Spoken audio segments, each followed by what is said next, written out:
solution is not to give your child everything they want. You know, the scholars of psychology, they say, if you want your child to hate you, give them everything they want. Buy them everything they want. Let them have anything they want. You see, in a child's psyche, they do not understand the concept of you're just treating them as a child. Oh, it's okay, you have it, but just don't cry. No. In their psyche, they're understanding that I always get what I want. When they always get what they want, if you were to one day deprive them from something that they want, they will hate you. They will have this hatred towards you. So toughen up and roughen up your children, for blessings do not last forever.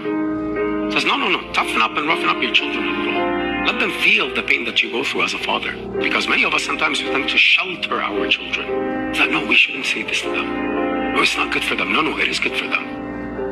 They're not supposed to be provided with everything they want. No, roughen them up a little. Let them toughen up a little. Let them understand that the reality is that there is pain out there. Sit them down, speak to them about what's happening around in the world.